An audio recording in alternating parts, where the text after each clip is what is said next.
Bismillah ar-Rahman ar-Rahim. Al-Cheikh Haytham Sarhan, que Dieu le protège, a dit: quel est le but de la vie? Histoire d'un athée. Mon histoire commence lors de ma première année à l'université. Cette année-là, j'ai traversé de nombreuses épreuves. Mes parents se sont séparés. J'ai eu un accident de voiture et l'un de mes amis est décédé. Je me suis alors demandé: pourquoi suis-je ici? Quel est le but de la vie? J'ai commencé à douter du sens de l'existence. Étant chrétien, j'ai entrepris des recherches. Je suis allé à un camp organisé par l'Église, où j'ai trouvé tout le monde en train de chanter des paroles que je ne comprenais pas. J'ai posé certaines des questions qui m'ont tourmenté. Mais personne n'a ouvert la Bible pour m'en donner une réponse. Chacun m'a donné son opinion personnelle.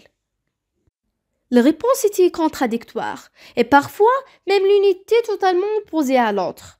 Leur conception de Dieu était limitée, contradictoire et peu convaincante. Comment un Dieu pourrait-il être crucifié et subir des souffrances? J'ai alors compris qu'il y avait beaucoup d'interprétations divergentes dans le christianisme. Pendant mes études à l'université, je travaillais dans une situation-service. L'un de mes collègues était un Indien hindou. Je lui ai demandé: quelle est l'histoire de ce dieu hindou à tête d'éléphant? N'auriez-vous pas pu choisir un dieu avec une tête de lion, par exemple? L'hindouisme ne m'a pas convaincu. J'ai poursuivi mes recherches sur d'autres religions. Cette fois, mon questionnement portait sur le judaïsme. Après de longues recherches, j'ai découvert que leur conception de Dieu était également contradictoire, comme l'étaient les pasteurs dans le christianisme. Je n'ai donc pas trouvé dans le judaïsme ce que je cherchais. Finalement, j'explorais le bouddhisme et j'ai cru que c'était la voie que j'allais choisir. Mais, en approfondissant mes recherches, j'ai réalisé que ce n'était pas une religion, mais plutôt une manière de vivre attrayante. Un jour, un ami m'a demandé quelle religion j'avais étudiée. Je lui ai répondu: j'ai recherché sur le christianisme, l'hindouisme, le judaïsme et le bouddhisme. Il m'a alors dit: et l'islam? J'ai répondu: je ne veux pas m'intéresser à leur religion. Pourquoi le ferais-je? Mais quelque temps après, je me suis retrouvée à entrer dans une mosquée sans enlever mes chaussures. Marchant sur le tapis de prière, j'ai failli marcher sur la tête d'un homme en pleine prosternation. Je me suis arrêtée et je vis l'imam s'approcher de moi avec un sourire.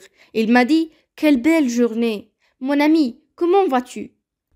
Après cet accueil chaleureux, j'ai commencé à lui poser mes questions, celles que j'avais déjà posées auparavant. Ce qui m'a le plus étonné, c'est que lorsqu'on leur posait une question, ils ne répondaient pas immédiatement. Ils prenaient le Coran et disaient: lis ici, mon frère. Et là, je trouvais toujours une réponse, peu importe la difficulté de ma question. Après 2 semaines, j'ai posé une question à un musulman et lui ai demandé: pourquoi ne me donnes-tu pas ton avis personnel? Il m'a répondu: je ne peux pas avoir d'opinion lorsque nous parlons de la parole de Dieu. Cela m'a profondément touché. J'ai alors pris un exemplaire du Coran chez moi et j'ai commencé à le lire. Ce n'était pas comme lire une simple histoire. Je lisais quelque chose qui me commandait et me guidait. Une nuit, j'ai réfléchi à des preuves comme le fait que les montagnes soient des piquets ou la formation de l'embryon dans l'utérus de sa mère. J'ai dit: oh Dieu, guide-moi. Mon état a complètement changé. J'ai ressenti que Dieu m'avait montré la voie, car un univers aussi beau et parfaitement conçu ne pouvait pas exister sans Créateur. J'ai alors décidé de devenir musulman et de prononcer l'attestation de foi.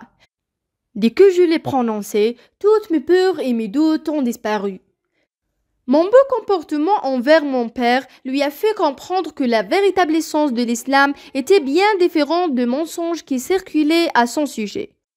Il m'a donc demandé un exemplaire du Coran et je suis convaincue qu'il annoncera bientôt son islam, si Dieu le veut.